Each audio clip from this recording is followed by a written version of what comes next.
and welcome back to Exeter City, where things are not going quite as overachievingly.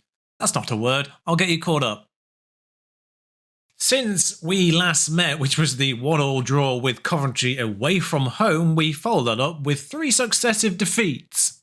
And then a draw, which had me mildly concerned. 5 games without a win will do that to you, but we did beat Blackpool at home, we beat Brighton away 2-1, and we beat Barnsley at home 3-1. Thanks to 3 goals from Archie Collins, which has provided a minor headache. Archie Collins, of course, the backup centre midfielder attack, filling in for a very tired Sonny Perkins at that point in time.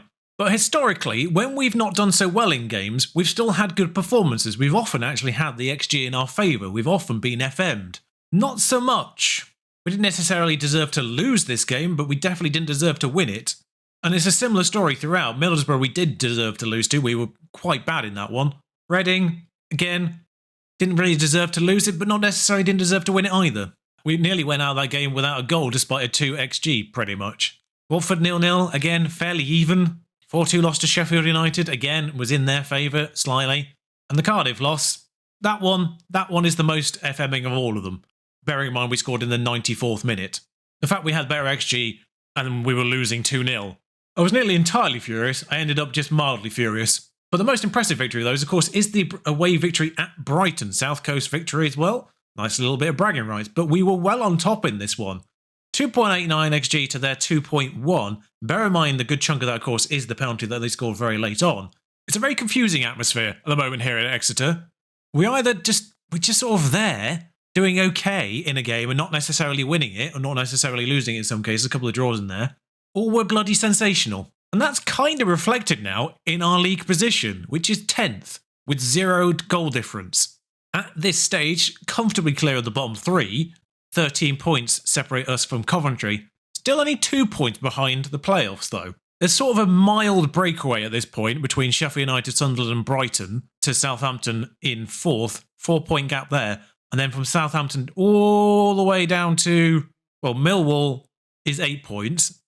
Bristol City in 17th is 9 points. 3 victories separate 4th from 17th. And we're 16 games into the season now. I'd expect a little bit more separation at this stage, but this could go either way for us. And it has got me thinking, now ignore the sad lines right now because that might change going forward. It's got me thinking about the formation. Don't get me wrong, the Volante is definitely allowing us to overperform. We're still bottom of the predictions. But there's something about it that isn't necessarily clicking right now. So looking at what's working for other people currently, I'm not going to deny there's influence from outside at this point. But there's also a lot of influence from what's worked for me this year so far as well. I'm not quite going to just tap into that inverted win-back thing. I know they're quite good this year, but I'm not quite there yet. If things get desperate, I might do. I'm not looking to get promoted this year, don't forget either. 10th is fine by me, actually, by the end of this season. Give me another year in the Championship to develop a team that might survive the Premier League. That'll be nice. Cheers. And it's the first time I brought this out in a while. I just want to explain what I'm planning to do here with this. I've already started using it at Hanover as well because I've had to employ the Volante formation over there. It was originally a 4-2-2 over there, but I ran out of strikers. So I had to go down to 1 striker system, and the Volante was the best one I had available at the time.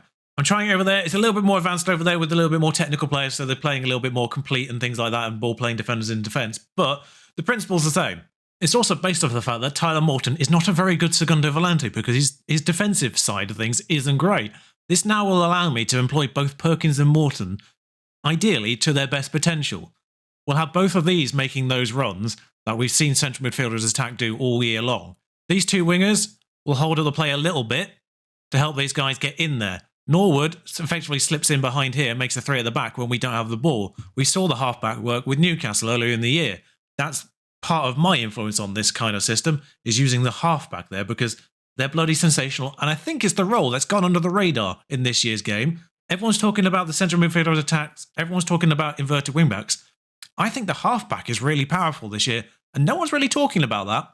And then, of course, I like to stay with the wingbacks because I want them to stay on the outside of these inverted wingers to provide balls in to Beerith in particular, and then if he's in a position just to receive it on the edge of the box here, then he can play in either Morton or Perkins, ideally. Or they can just ping it across, and Beerith, 6'2", he's not short, he can maybe get a header in. That works a little bit better with Lorenzo Luca over at Hanover, because he's 6'7".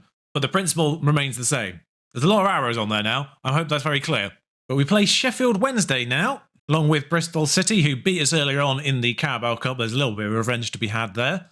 Sheffield Wednesday currently 21st, though, on the fringe of the relegation. They inexplicably want me to put Tyler Morton in the halfback role. I don't understand it. He's regarded as 4 stars as a halfback with 9 tackling, which, quite frankly, should really just dictate the... Like, as a halfback, you would fully expect that tackling role to basically... If they made a third tier of incredibly, incredibly important attributes, then that... I really feel like I should dictate halfback in particular, along with, like, anchor and roles like that. Deep lane playmaker, maybe. That could be an option we'd utilise. He's very good at passing. But I just like the way the halfback, in particular, just sort of folds into that central defence and makes almost a 3 at times, which does make things a little bit harder to penetrate, as we saw with Newcastle. But ideally, having both Morton and Perkins do the same role, still uses his tackling as a central midfielder attack, of course, but not quite as dominant in the importance list. Everything else here, I feel like, is going to be very, very useful. First touch, passing, well, not great finishing, but surprisingly good long shots. And Sonny Perkins, notably, is left-footed. So they get to enjoy left and right foot in the middle there. You know what? We've changed the system up. I'm going to keep Anderson Arroyo, who in theory is the better left-back, even if he's been terrible. I mean, imagine it's a case of just not adapting to the culture quite yet. I know I've grabbed them from far afield, and I know that's not necessarily the best thing to be doing, but beggars couldn't be choosers, quite frankly. But I know that's been quite a wordy start, just to explain how things have changed here. And I'm kind of hoping this brings players like Fernandez a little bit more into play. And there he is now on the ball. He's on the ball again. He's run through the referee somehow. Completely switched sides. Royo's there. Jay, who might be offside, has great finish. Oh no, arms are up. It's counting. It's not even being checked as being offside. And dare I say it, this is working already. Fernandez has completely swapped sides there. And Jay, I think, has been played on by their number 5, who played everyone on even further afterwards. We're going to see it with the offside lines. I want to see who plays him onside. He's actually off, technically. But we'll take that, because it's a fantastic bloody finish. Oh dear, we've missed the ball here. Morgan Rogers is going to smack it from distance. He's missed. Matt Jay has been played in here. He's got it to Tyler Morton. And actually having, yes, I can see it already. Having those 2 central midfielders on their defenders is already causing problems, because it's providing another option. And Berith has got the ball from the corner here. Being played around a little bit. Someone's offside, I think, in the... Just weren't paying attention there. Iorfa gets it to Deli Bashiru, cleverly. Hoofs it forward to Sam Stubbs. Cross to Mbete now. Found Matt Jay. Passing around our defence now. And I just kind of want to see briefly, on a pause here, where our players are. You can see already, Norwood slipped in between the 2 central defenders. It's a behaviour that I like to see. And despite the fact both our centre midfielders are on attack duty, one of them has dropped deep. Tyler Morton's come a little bit closer. Perkins has stayed up. Fernandez and Navarro on that right side, causing a little bit of problem for that one defender Ribus here. Because if he commits to Fernandez, then Navarro can just run straight past. And Femero's got a bit of a decision to make here, because Townsend, in theory, is marking Berith here, but if he makes a run across him that way, he can get behind Femero here. And also, you can see Arroyo on this very near side here, just making a little bit of an issue for Palmer, who looks like he's abandoning Jay at this point in time to deal with Arroyo, who's, if they switched it this way instead, could have been in. But Navarro now runs down that right-hand side. Fernandez has run on, and both the defenders ignored him, actually, in the end. It's a poor pass for Fernandez, though, and they've given the ball away. The principle still remained, and my prediction kind of came true there. But Berith still pressuring that central defender has forced him into a mistake. That's why I still like playing this system with the striker. I know strikerless has become a bit of a topic of late, but Perkins, Berith, into Jay, and, well, he's mugged him off entirely there.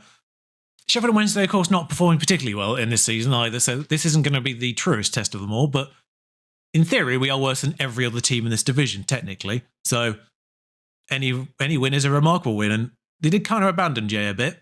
I almost wanted to see that a third time, because I think the person marking Jay just had to keep an eye on Arroyo, and that's what allowed him in. Also, notably, we're playing this system on positive, by the way, not attacking as the Volante version does, just because obviously the players are automatically that little bit attacking already. But it's got to be said, Arroyo been popping in 6.5s all season. His average rating is literally 6.55, if I remember rightly from the pre-match. 7.1 he's on today. Does this system... Oh, wow, look at that pass and go. I just got mesmerised for a second there. But does this version of the system get Arroyo in there a little bit more? Fernandez is on 7 as well. Notably, he's been not great either. Although the midfield 3, not quite as potent in this particular match. But Archie Collins scored 3 in the absence of Perkins last match. I've literally changed it for this game, by the way. I haven't played any games using this yet. But I felt it was time to reassess things. Collins can come on. That's no issue. I was kind of hoping he would get a little bit more out of Tyler Morton, but he's not exactly done great in this one. He was on a 6.7. He's not technically off the pitch yet. Beerith, all the way across to Matt J.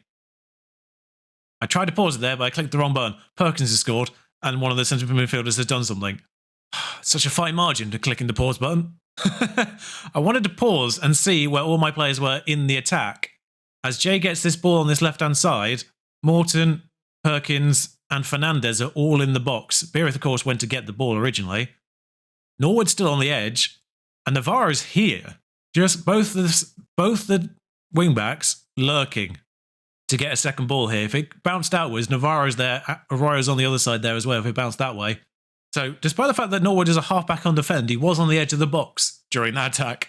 And yeah, Morton wasn't the one who scored, so he can still come off. Norwood can come off for Fruid Sule, who's perfectly functional as a half-back as well. I had an angry message, actually, from the Man City manager, who I don't think is Pep Guardiola anymore. The fact that I haven't played him better enough. Perkins has scored again. After saying the central midfielders haven't really done much yet, Perkins has gone and scored twice. Norwood gets to Collins. Collins, straight through to Perkins, actually. Perfectly split. And I think he actually bluffs the goalkeeper. He goes near side, and he wasn't expecting it. Yeah, continue with Sule. Norwood's just getting a little bit tired. I can't take Perkins off because he's scored twice now. I can technically take Beerith off, but I didn't put a striker on the bench. Might actually protect Fernandez at this stage. Tom Ince. Like, Fernandez has had a 7.1. He's had a good game. Let's just lock that in for him. Tom Ince can have a few minutes on that right-hand side. I'm not sure actually how many days separate this from the Bristol City game, but we can see if this formation continues to work against them. They have been played in there. And, well, it's a good finish from Johnny Kenny there. Bit unfortunate to concede very late on, but no clean sheet bonus. So, technically, you've just saved us money there, Kenny. I'm not fully certain what happened there. I think it was just poor positioning from Mbete, which is odd because that's one of his better attributes. He just stepped forward for no real obvious reason. Yeah, he has 16 positioning. Don't know what happened. But in a weird way, he has to save me money, so thank you for that. 2 goals from Matt J, 2 goals from Sonny Perkins. Nice work, everyone. That was good. And what this means, of course, is the Segundo Volante has been very hard for me to find players, particularly at this level 4. This version, not so much. Centre midfielder attack, half-back, more defined, really. So going forward into future transfer windows, should make my job that little bit easier. Bristol City is 2 days away. Okay. Perkins actually now player of the match off Matt J there at the very end, scoring 2 goals. I'm actually intrigued to see how high up they are on this list already. 8th equals. He's scored 7. He is our best. He scored more than Beerith, which is mildly unfortunate. Wait, has Beerith has scored less than 3 or 4 or less league goals? Yeah, he scored 4 in total. Oh, he would be joint. It is 4 in the league, but he would be joint. Results elsewhere seemingly have gone in our favour as we do jump to 7th, and Sunderland go to the top of the table. Watford are down in 18th, by the way. Not been great from them. Okay, so everyone's still knackered a little bit, but Beerith is likely going to have to come off. I might actually put Temendous on the bench this time over Scott Sinclair, I guess. I don't know. Temendous been absolutely woeful, though. Otherwise, I don't really see the need to change anyone in the personnel for this game. Just a side note, that match was genuinely Anderson Arroyo's best match for us. Had a 7.1 against Birmingham, and that was his previous. So 7.2 with an assist, new best performance for him. Similarly, Fernandez' best performance as well. His previous best was actually one when he was subbed on. But I'm not making any changes to the first 11, just bringing a striker onto the bench. Just bringing a striker onto the bench because I do suspect we're going to have an issue. Of course, Sonny Perkins can play striker, Matt J can play striker. But away from home is a slightly different prospect. And so far, so boring, as both sides have had 1 shot on target apiece now, although Bristol getting a little bit more of it. We'll give the lads a bit of an encourage there. Christian Fruital plays it short to Sam Stubbs. I'm not a fan of this football right now. Mbete with a bit more space to work with. Sonny Perkins is directly in front of him. Norwood to his right.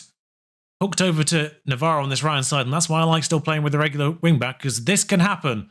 Beerith really should have done better. Free kick for them. That's a curious ball. An annoying one, because this is going to be a goal, I suspect. Lovely across. Hoofed over. Okay, 0-0 on the break.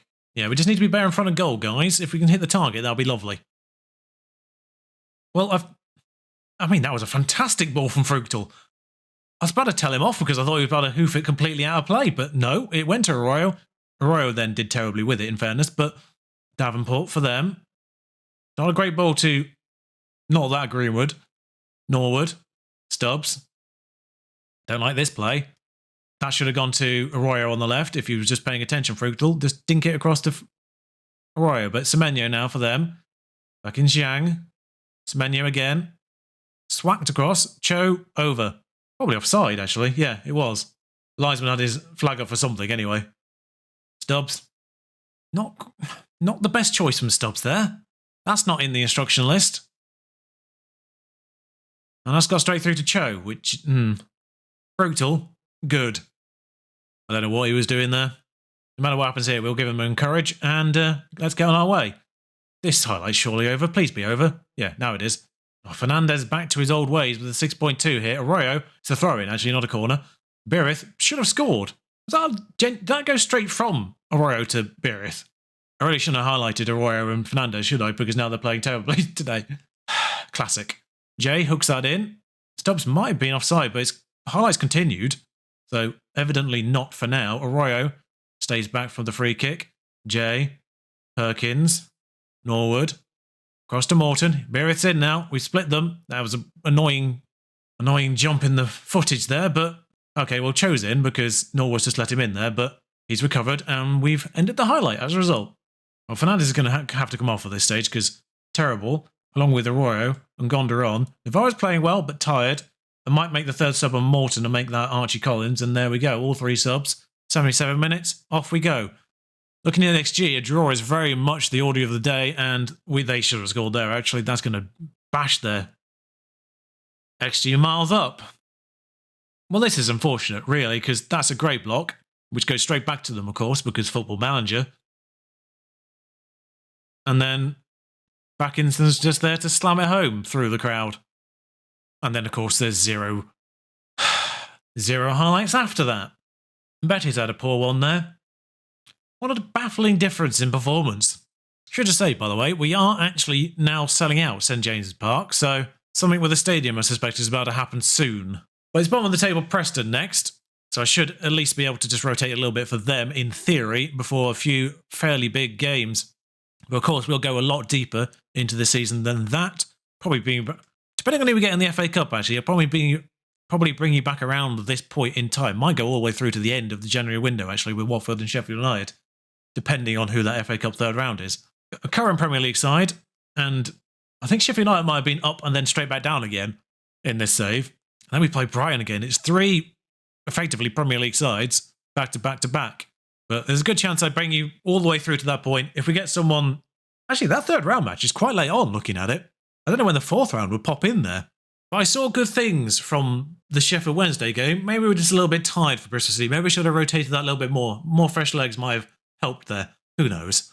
But regardless, season preview still has us at 200 to 1. So, quite frankly, any victory is a good victory. But next time I see you will be sometime in that January window. Until then, thank you for watching. Ta-ra.